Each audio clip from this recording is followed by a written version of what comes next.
So it's been a long time since I've been in that position, but I still vaguely remember how hard it was for me to push every single day, to wake up, to go to that place, to face those people. Yet I did it.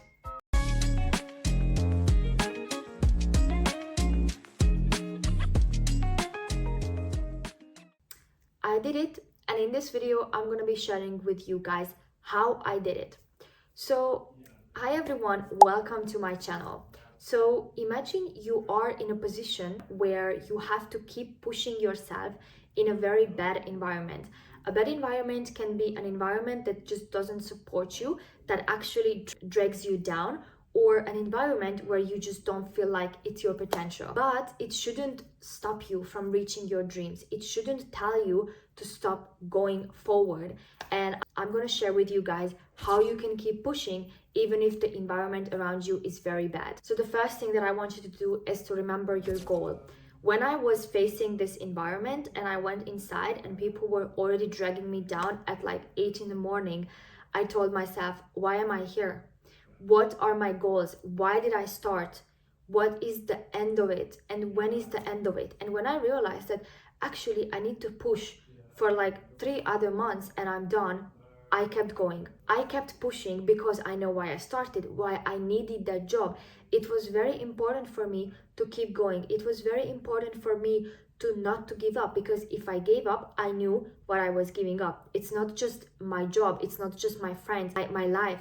It was everything that I worked for. So please make sure that you remember why you started, what your goals are, what is the end of it, and just that you need to do this in order to get somewhere. And that somewhere where you want to get is the end, is basically your end destination. How tough the road is shouldn't discourage you from going. The second thing that I did was trying to find people that, could help me through this whole thing. So you are never alone. There are no situations in your life when you are actually alone. And this is why I want you to look for those people or those things that will help you go. It's a very simple example. For example, you have a toxic work environment, but the coffee is good. Okay, even just push for the coffee. Or, I don't know, your colleague is very nice. So spend time with that colleague. I don't know, your office is amazing. Okay, it's a toxic environment, your boss is toxic, but you have your own desk, your office is nice. Find those things that will push you. Or you don't like your school anymore because it's too stressful, there are a lot of deadlines, you don't feel like this is worth anymore. So there is probably one subject that you really like and you can always study because you enjoy it. Focus on that subject. You probably have friends, or if you don't, start look for friends, because with other people you can go through the same thing in a better way. She might also not like school anymore. She might also stresses because of the deadlines. Now it's the two of you are together instead of being alone. And if you also don't like your school, maybe think about it. Why did I start? I want to become a doctor. I want to become a lawyer. Then you must push through this education. And after that, when it's done, trust me, you will say, I am so glad I didn't give up. I am so glad I went through with it, because otherwise, where would you be? What would you be doing? You will always have this dream in your head and you will think, why did I give up? Why did I let this thing happen? If you don't let this happen, and I hope that this video is helping you, then you will reach that goal one day. But make sure you surround yourself with those people, those things that will push you forward, that will help you achieving what you want. And the next thing is to gain confidence. So how can you gain confidence from a bad environment? Well, to begin with, if you survive it, you can say, I did it. Now that I look back on it, I'm like, oh my gosh, if I went through the same thing at the moment, I have no clue how would I have done it. I have no clue how would I have gone through everything. But somehow I did it. And I am now way more confident than the next time something bad happens, a bad environment, bad people, bad office or bad school environment.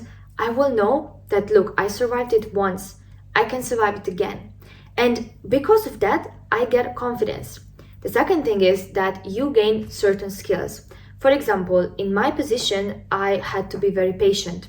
So I learned patience. And at the moment, I'm a very patient person, you know, because I went through something bad. I learned how to be patient. I gained those skills. I also gained strength. Of course, before that given period, I didn't know how strong I was. Was I even strong? I have no clue. You don't know these skills until you are put in a situation where you need to use those skills, right? So when I was going through that time, I was like, wow, actually, I am strong. I'm not that weak as I thought, because I survived this thing and I needed strength for that. So, you know, you can also gain strength. Or what other skills? Patient, strength, communication, resilience, determination, motivation. These are all skills that you can gain, but you cannot gain them from the couch, or you cannot gain them from a workplace that is very comfortable. You need to be put outside your comfort zone in order to develop, in order to improve yourself.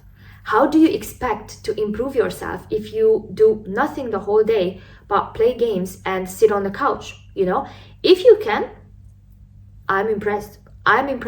But most of the people cannot. They need to be pushed outside of their comfort zone to improve. And everybody wants to improve, right? Everybody wants to be better. Everybody wants to climb up the ladder. Everybody wants to get another degree. Everybody wants to speak another language. How can you do that if you don't push yourself out of your comfort zone? So firstly, you realize that you can do it. Like, you just realize that you went through something that you didn't think you could. Secondly, you gain skills. And how can you also be confident is that you get to know yourself better, right? So you know that you survived this because of your kindness, or because of your personality, or because of someone else. But you know, you find those skills that you had or you didn't know you had even stronger. So for example, I gained the skill of like being patient, but I went through this thing because I was motivated enough. I knew I was motivated, but I didn't know I could be this motivated. Because I was this motivated, I survived this thing. And this is another self-confidence gaining thing, that I realized that I can do it the next time because I already survived once. I gained skills that I didn't have before, and I realized that the existing skills that I had were even stronger. And now, for example, when I'm facing something really tough, I'm like, okay, one, I survived this right before, so I can do it again. Second, I know that I developed those skills the last time, for example, patience. So if I need to be patient, I will be. And third, I know that I'm gonna be probably very motivated how I was the last time to do it. Thank you guys so much for watching. I hope you guys enjoyed it, and I hope you guys learned a little bit on how to move, on how to navigate yourselves in an environment that is not the best for you, that is dragging you down, or that just doesn't enable you to improve yourself. Always make sure that you hit the like and subscribe to my channel if you don't want to miss out on any more videos. Remember that being pushed outside of your comfort zone is not a bad thing, but is a good thing, and you should always aim in your life to be pushed outside of your comfort zone, because that's how you can develop. I'm gonna see you guys next Sunday in our next coffee chat. Have an amazing week. Bye.